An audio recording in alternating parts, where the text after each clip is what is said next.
My husband Horace and I went to the orphanage to adopt a child, but we encountered a car accident and died together. When we opened our eyes again, we were back in 1977, before we confirmed our relationship. This time, he did not confess his feelings and silently put away the bouquet he had prepared. I also tacitly discarded the bracelet he had given me. After the college entrance examination was opened, I studied hard and became the first college student in our village.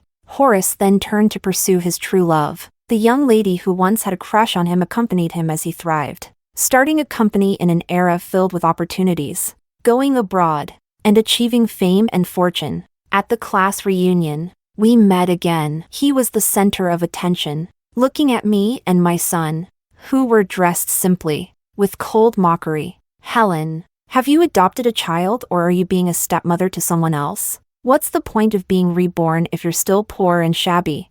Unlike me, after leaving you, I became rich and happy, and I have 3 sons. Any one of my sons is 100 times better than your adopted son." I looked at his 3 sons and smiled faintly. Only I know that in my past life, it wasn't me who couldn't have children. Chapter 1. At the class reunion, I sat in the corner with my 6-year-old son, looking down and eating. Unexpectedly, the star of the show, Horace, my husband from my past life, walked towards me. "Helen, long time no see." I looked up in surprise. A plain, unadorned face was exposed before him, yet there was a hint of disdain in Horace's eyes. He glanced at my son beside me and scoffed coldly. "Helen, how dare you adopt a child when you have no money?" No money? Unlike him, I didn't wear a watch or gold necklaces. I only had the wedding ring my husband bought from a state-run jewelry store on my ring finger. My clothes weren't expensive, but they were comfortable, appearing a bit ordinary. "It's none of your business," I said softly. Horace mocked louder. "Helen, you should at least bring your child to our class reunion. With so many people here, you don't even know to tidy up. With a poor mother like you, doesn't your child feel embarrassed?" I couldn't understand why he harbored such malice towards me. After all, we were no longer the resentful couple from our past life. I endured patiently. A child doesn't dislike their mother's appearance. If he dislikes me, then he wouldn't be my child. Seemingly not seeing the expected reaction, Horace became somewhat angry, then smiled triumphantly. I never had the chance to be a mother before, and now I can only be a stepmother for someone else. How does that feel? It must be very painful and difficult, right? Well, this is how your life will be. But I'm different. I will never suffer again for not being able to have a son. My wife has given me 3 sons. Each one is first in their class, and they have a bright future ahead. Aren't you envious? I didn't respond. After all, my son is my biological child. Moreover, the person who couldn't have children in my past life was not me at all. You left me and are still doing so poorly. Horace smirked proudly. Yet I left you and now have 3 sons.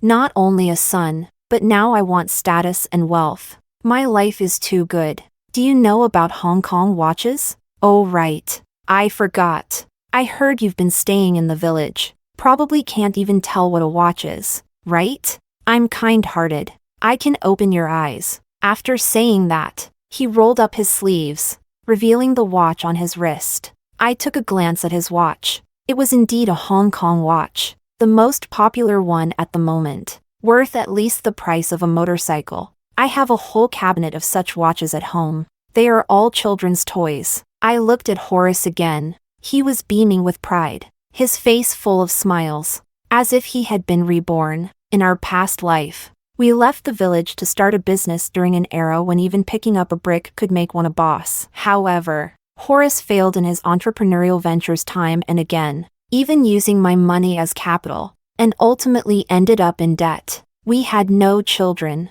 which led to constant arguments. Unable to bear the pressure from our parents, he said I was worse than a chicken, as even chickens lay eggs. He wanted us to adopt a child from an orphanage, but in the end, we fell apart halfway through. Now, reborn, he has climbed to great heights, soaring into the sky, and it is only right for him to show off. I raised my eyebrows slightly and said, "Congratulations. You have what you wished for." Seeing my emotions stabilize, Horace's smile gradually stiffened, and he asked unwillingly, "Now that you see me as a father and a successful person, don't you feel even a hint of resentment?" I frowned slightly and replied, "Resent what? You are you, and I am I. There's no need to compare, right? We have both been reborn, tacitly keeping our distance from each other, no longer harboring grievances like in our past lives. He lives his life, and I live mine. Why must he make me feel resentful?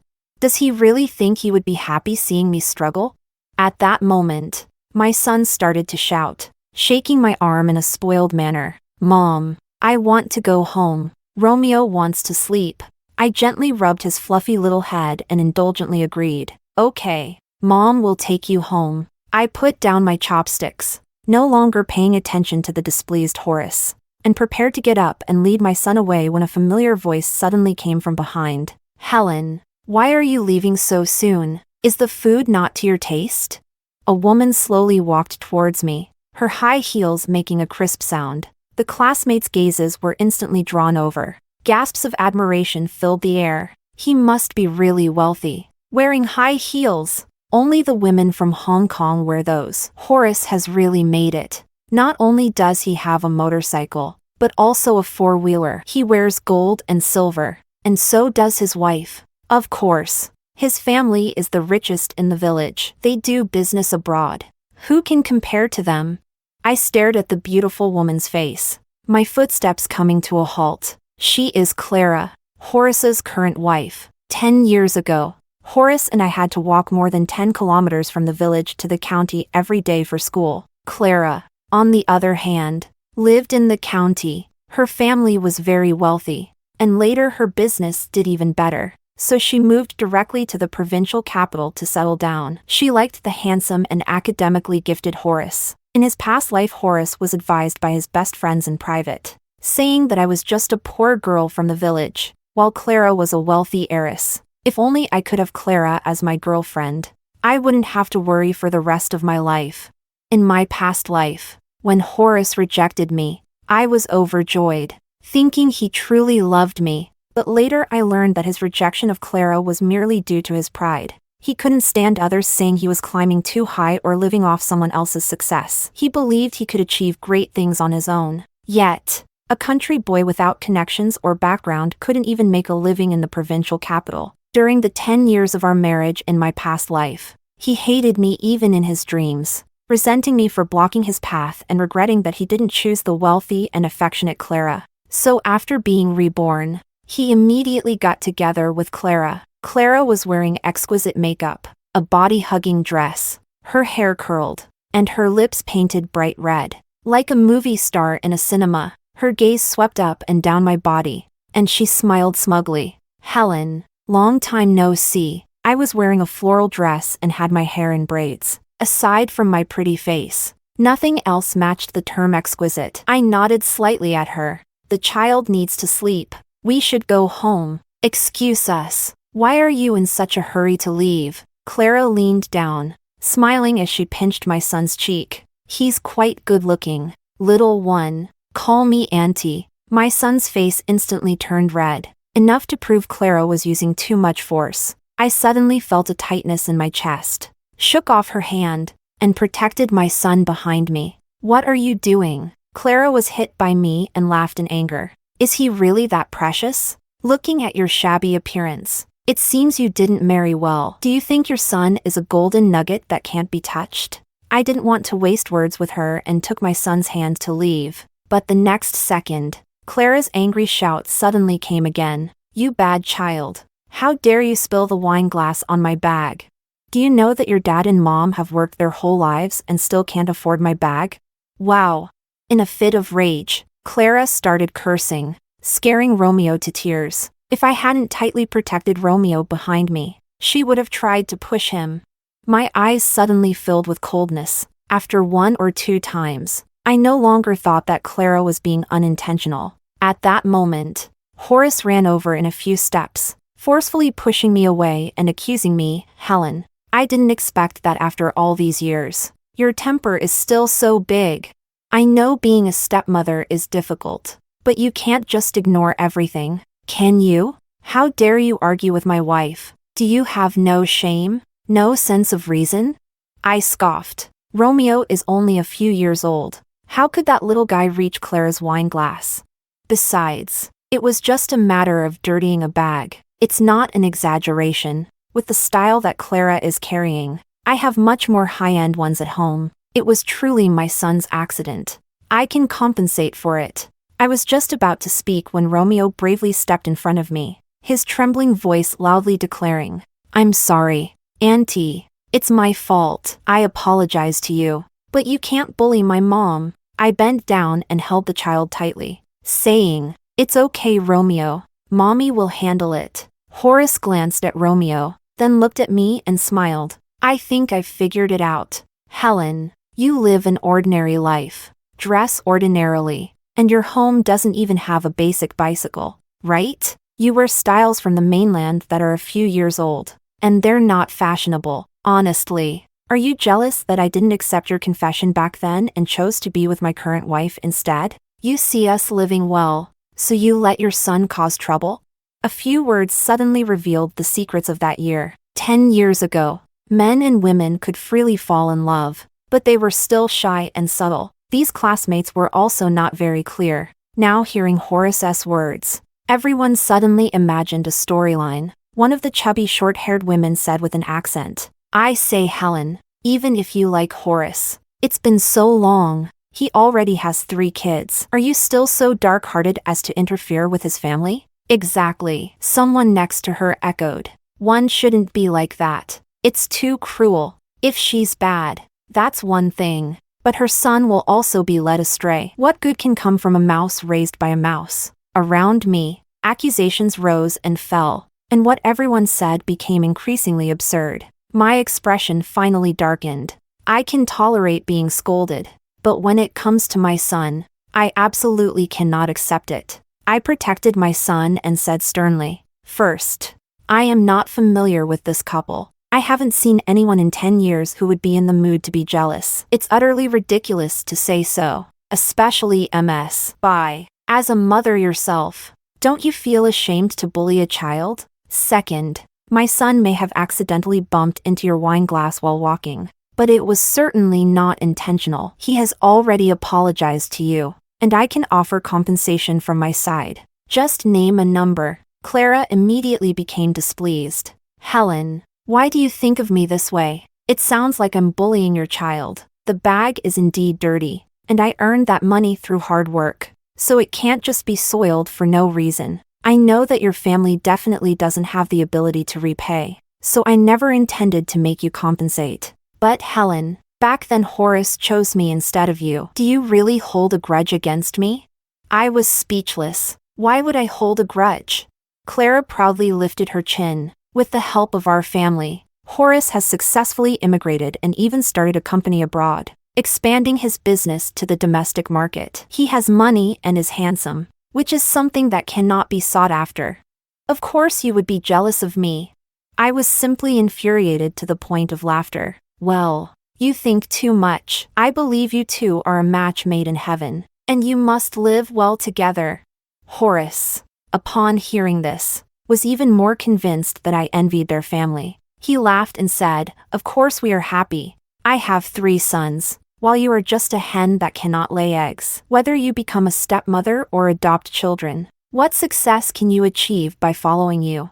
And your child looks a bit slow. He can't be mentally challenged, can he? TSK. He really can't compare to my 3 sons." Just then, Clara smugly mocked, "Helen, you really are something. Even if you can't give birth, there's no need to adopt. Doesn't your husband think of it as a bastard child? How can he tolerate you?" I finally couldn't hold back any longer and stormed over to them, slapping the pair of scoundrels twice. The slaps were loud and heavy. "I've tolerated you long enough. Your son is the real bastard. Get lost." Chapter 2. After I finished scolding them, Clara and Horace were both stunned. They never expected that I would dare to take action directly. And I didn't just hit one, but 2 of them. Clara quickly reacted, covering her face, and even forgot to maintain her elegant and delicate facade. shouting without any grace, "Helen, you shameless woman. How dare you hit me? Are you tired of living? Hitting you is hitting you. Do I need to check the time?" I let out a cold laugh. As soon as I finished speaking, Horace rushed over quickly, not only trying to shield Clara behind him but also attempting to come at me. But I dodged quickly, and he only managed to push me with a misstep. I stumbled, but fortunately, I was supported by a fat woman. Even Romeo insisted on standing in front of me, as if to help block Horace's aggressive actions. "You can't bully my mom." At this moment, the fat woman also stepped forward at the right time and advised, "We are all classmates. Let's not ruin the harmony." Others also persuaded, "Yes, safety is the most important. Don't you know that the security is very strict now? This is not a joke. Damn it. Did I let you speak?" Horace gritted his teeth and pointed at the slap mark on his face. "You all better look clearly. Who started it first?" After saying that, he looked at me again, his eyes filled with an undeniable ferocity. "Damn it, Helen, am I not giving you face? You dare to hit me? You even hit my wife and insult my son as a bastard? Are you trying to end up in prison?" I sneered repeatedly. "You and your wife insult my son, scaring him so much that he can't even speak. Go ahead and call the police. I want to see who they will side with. Since the other party has no shame, I have no need to be overly moral. After my past life, I know Horace too well. He is exactly the kind of person who takes advantage of others. What should I do about the bag my wife damaged?" Horace let out a cold snort. Clara quickly added, "So, what about my bag? This is French goods. Do you know France? You can't even buy this in the country." I didn't even look at the bag. The impression I just got was enough for me to understand its quality, and I couldn't help but sneer inwardly. "Clara, this is extortion." But I just said, "Don't worry, whether the bag was dirted by my son or not, I will compensate you. Just consider it a chance for you to see the world, even the slap just now. I will compensate for it. But similarly, you scared my son and pushed me. I will also sue for these." In this day and age, suing is still a novel concept. Most people do not have the awareness to sue. So after I finished speaking, Clara laughed mockingly. "You country bumpkin actually know about suing? Is suing something a person like you can do? If you don't have money to compensate, just say you don't have money. Helen, we are old classmates. Why do you still care about face? Insisting on saying something like suing to scare us?" She laughed heartily. "Scare?" I coldly smiled and impatiently said, "Give me the payment account." "Helen, do you know why I can't stand you? It's because of your stubborn temper." Horace scolded. "This package starts at 300,000. Can you earn that much money in your lifetime? Don't even talk about earning it. Have you ever seen this kind of money?" Clara chimed in. I had completely lost my patience. "I warn you. I'll say it one last time. Give me the account number, or I won't just refuse to compensate, but I will also continue to sue." Clara glanced at me disdainfully, convinced that I was just pretending to be generous and saving face. "Helen, how old are you? You should really think about it. You were adopted, and if you owe so much money, won't your husband just kick you out? You have no figure, no looks, and you can't have children. With all this debt, why would he still want you?" "Account," I said impatiently. "I think you are like a dog biting Lu Dongbin, unable to recognize a good person's heart." Horace scolded. Clara covered her mouth and laughed. "Since you insist on being ungrateful, then we won't hold back." She could already imagine the embarrassment and shame I would feel when I couldn't pay the money later. "I really want to see if you have the money to pay."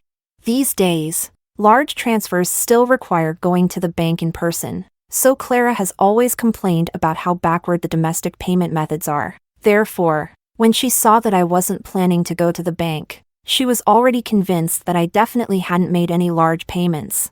Not only her, but Horace and others also thought I was just putting on a brave face. But what she doesn't know is that once you have a large deposit in a certain bank, you don't need to go in person. A phone call can solve everything. So, I made a call in front of everyone. When I took out the square bag phone, everyone looked surprised. After all, in this day and age, Having a bag phone is not a symbol of wealth. But Clara let out a disdainful snort. Maybe it's borrowed. Whether it's borrowed or not, a bag phone only costs over 10,000. Is that a lot? Horace couldn't help but take out his and show off a bit. This successfully attracted everyone's attention. I didn't pay attention, just focused on answering the phone. The person on the other end asked me to enter the password. This instead left me stunned. After all, after so many years of marriage, I hadn't really touched the money on this card. I have never personally paid for anything, so I really forgot this password. As a result, I entered it incorrectly twice in a row. The sound of the bag phone was very loud, and soon everyone heard the prompt for the incorrect password. It made Clara cover her mouth and laugh. Oh dear, Helen, you know we are classmates. And it's not like we don't know your rural background. If you don't have money, just say so. Can we really force you? Isn't it embarrassing to pretend to be rich? Horace also said. I was completely speechless. The password is unnecessary. I don't remember it. Is this hard to understand? I retorted. The result was a burst of laughter from the entire room, especially from Clara, whose gaze seemed to openly express disdain. Others were whispering among themselves, speculating about where I got this bag phone. I thought you were really wealthy, but it turns out you're just pretending. Wealthy? That's 300,000. It was only a few years ago that there were 10,000 yuan households. I could never see that much money in my lifetime, let alone take it out. Yeah, just because you have a bag phone, does that really mean you can pull out 300,000? What a joke! All right, Helen, have you had enough of the fuss? Clara mocked. Do you even have any money? Has the money been transferred to our account? Should I have Horace stay at the bank to check the accounts? I was completely at a loss. How about this? You wait here, and I'll call someone to take it out and deliver the cash to you. I shrugged my shoulders. Forgetting the password wasn't my fault. Cash? Clara let out a sneer. Do you really have that much money? Still wanting cash? Don't make a fool of yourself. How about this? If you don't have to pay, I won't blame you for not being able to produce it. Clara smirked slyly. You and your son kneel down and bow to me, and this matter will be considered settled. How is it? Clara raised an eyebrow and asked. Horace also chuckled as he looked at me. Kneel down. This is all your own doing. The others also seemed to be enjoying the show. If kneeling down can earn 300,000, I would kneel too. Just as everyone was laughing together, in the next moment, a sudden commotion came from the entrance hall. A familiar and dignified voice rang out. Who are you asking to kneel? Chapter 3. Victor walked in slowly. The crowd naturally parted to make way. He was followed by a group of people. Apart from his secretary, he was also accompanied by the manager of the restaurant. Victor stood nearly 6 feet tall, dressed in a dark suit, with a pocket watch on his chest, exuding an air of immense nobility. In this era filled with mediocrity, he was naturally enough to astonish everyone. The crowd erupted in a stir, and even Clara noticed this man at a glance. It's Mr. Fu. Aw, do you know him? Are you silly? I attended the National Business Charity event with my uncle 2 years ago, and Mr. Fu was sitting in the front row. Of course I've seen him. National Business Association? Why would such a big shot come here?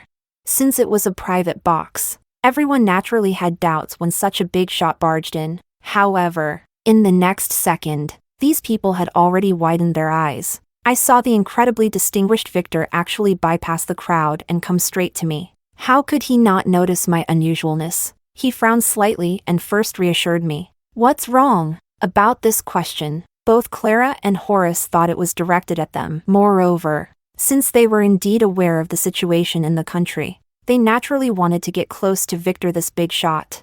Then the entire market would open up immediately.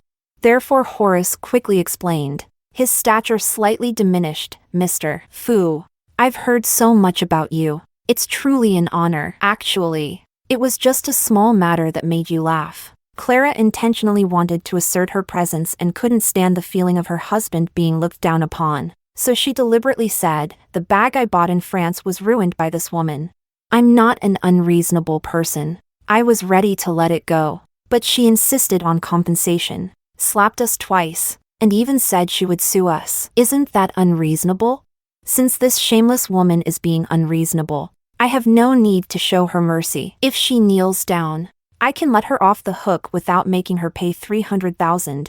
Such a good opportunity, and she is still hesitating. Phoo, what do you think this is?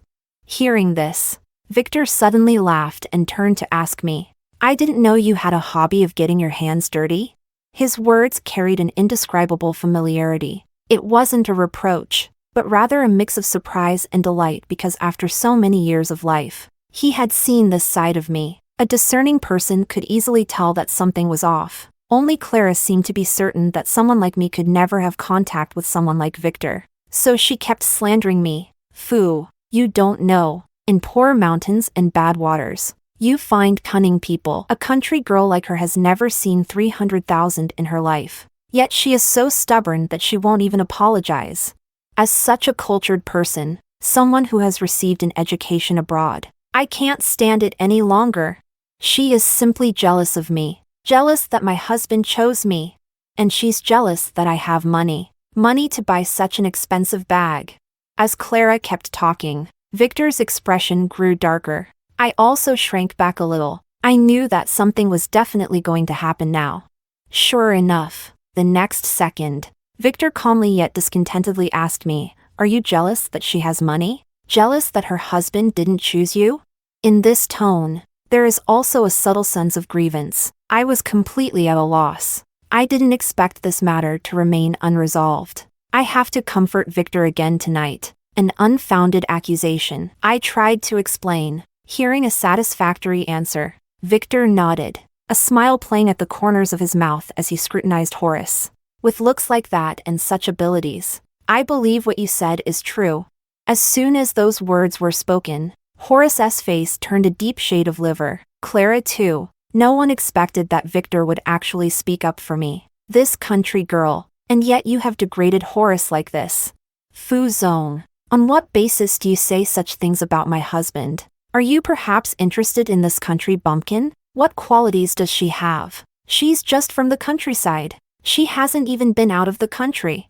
Clara implied that she was flaunting her experience studying abroad, but Victor wasn't buying any of it. My grandfather was a soldier, and my great-grandfather was also an excellent soldier. So I love my country, and our citizens shouldn't feel inferior just because they haven't been abroad. However, there's one more thing. I think you might be mistaken. She may have been abroad after all. Victor is right. We just returned from vacation in Hawaii last year. I experienced a new type of aircraft. So I have been abroad, but I just don't want to explain it to them. After all, I have been deeply influenced by the Fu family and have great respect for the construction of my homeland. Having been abroad should not be something I flaunt. As long as Victor understands me, that's enough. After all, no one would expect that the well-known Fu family in the country, and Victor would get married so early, and his wife is just an ordinary girl from the countryside. Originally, in this second chance at life, I was filled with disappointment regarding marriage. After all, what Horace did in our marriage in the last life caused me a great deal of pain. Both the process and the ending were too painful. Therefore, I became disillusioned with men as well. But Victor reignited my love. He is not the type to shower me with sweet words every day, but he always considers my struggles and understands my helplessness in every word, as well as my unspoken pride. Under the pursuit of such a man, I still fell. It turns out there are normal men in this world. They can be indifferent to their offspring, and they won't blame their emotions on their loved ones. They also won't look down on me just because I'm a girl from the countryside. It turns out that marriage isn't terrifying. It's walking into marriage with the wrong person that is the most terrifying. So, I gave him a chance, and I gave myself a chance. This is the beginning of me and him. So now it's you who has to pay? Victor suddenly asked me. I nodded. You can send someone to collect it. I've forgotten the password and can't pay it off, which is quite embarrassing. Victor nodded after listening, without saying that he could directly transfer the money over the phone, and without refuting anything I said. He simply instructed his secretary to find someone to withdraw $300,000 in cash. Seeing this operation, Everyone was stunned, especially Clara. She originally wanted to mock me, but ended up speechless. Fu Zong, regarding our matter, asking you to pay. How can I feel good about that? Horace thought that Victor was trying to resolve this matter out of respect for him. But unexpectedly, the latter didn't even respond to his words. A hint of embarrassment suddenly appeared on Horace's face. Clara bitterly mocked, saying, Helen really knows how to seduce people. Every man has to be charmed by you. Fu. It's just that she's kinder at heart and doesn't want us to look bad. Do you really think it's because of you? Or do you want to shamelessly accept it? Clara was clearly upset. She couldn't understand why a simple country girl could attract someone like Victor's help. Chapter 4. Stop talking nonsense. The money has already been taken. Victor's voice, though not loud, was enough for everyone to hear and left no room for doubt. Clara and Horace heard this sentence and naturally did not dare to refute it, only able to feel secretly angry in their hearts. Before long, the secretary and bodyguard arrived carrying the money. Several bags of cash were placed directly on the ground. Clara still had a look of disbelief. Fu Zong, just a country girl. Do you really need to offer 300,000? You should know, this price was what she was asking for in the sky. As soon as the words fell, Victor's displeasure was evident in his eyes. I warn you, if you dare to offend my lover again, I will definitely pursue additional legal responsibility against you. As soon as these words were spoken, the entire room was stunned. No one reacted to this statement. As a result, Victor walked directly to my son and me. I forgot to introduce. This is my partner and son. Everyone was shocked once again.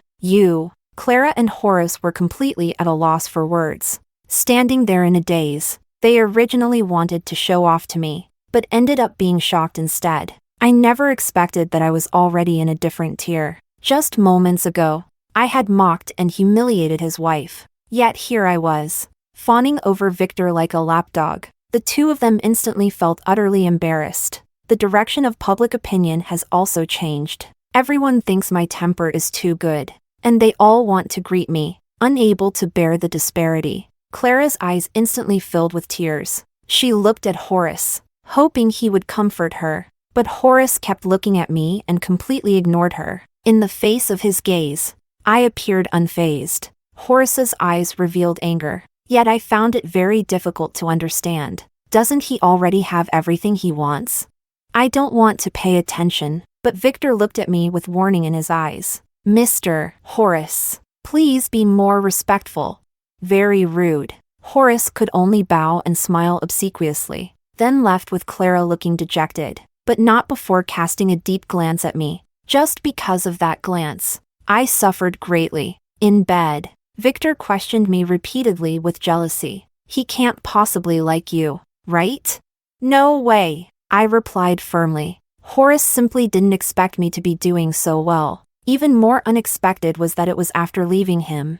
He thinks I should live a miserable life, suffering for a lifetime, but reality is exactly the opposite. Chapter 5. The next morning, on my way to send my son to school, I ran into Horace. It turns out he has moved back to his home country with his family, and his 3 children are also attending school here. Horace looked at me and said, "Let's chat for a bit." I did not refuse. Finding a place to sit these days is not easy, so we went to sit on a bench in the park. Horace opened with a line that stunned me. Helen, I know you must not have forgotten me. What do you want to say? Horace continued talking to himself, starting to fall into some kind of memory. In the last life, we endured all kinds of hardships. Just when life was finally getting better, I wanted a son. Why can't you give birth?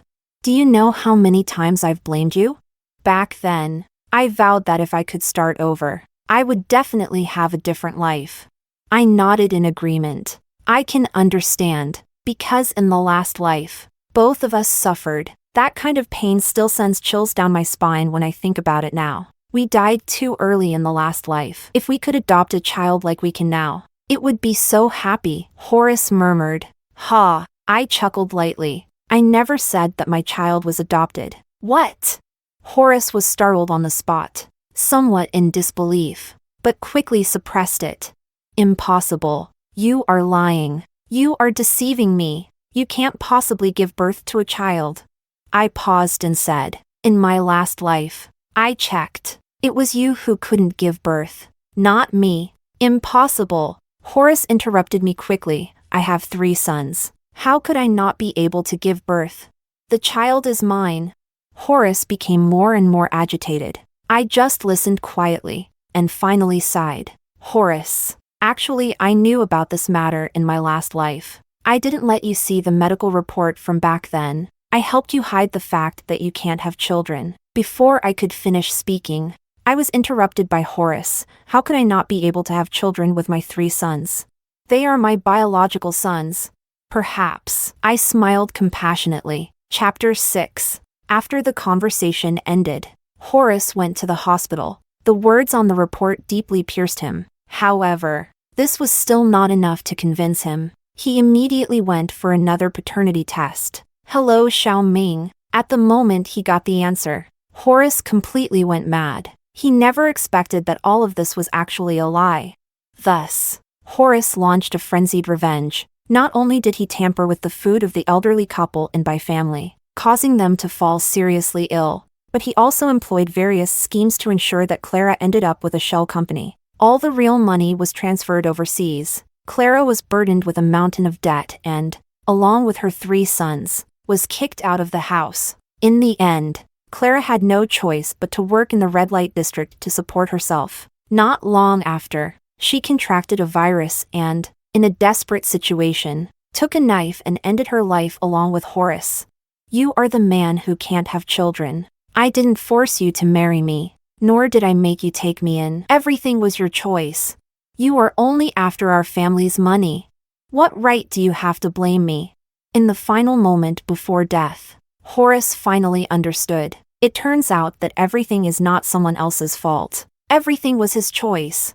It's just that he always habitually blames others. Blamed Helen. Everything is what he deserves. He doesn't deserve Helen's wholehearted love. The next time I heard the name Horace was in a news report. Clara chose to perish with Horace. And before that, she also pushed her own son down the stairs. Everything has completely returned to dust. When I heard this, I still sighed softly. Life. Ah. Just when I was filled with emotion, Victor came over and hugged me from behind. Why are you suddenly in a bad mood? He is very perceptive, but I shook my head. Looking at my son playing in the garden, I am very happy. In the future, I will be even happier.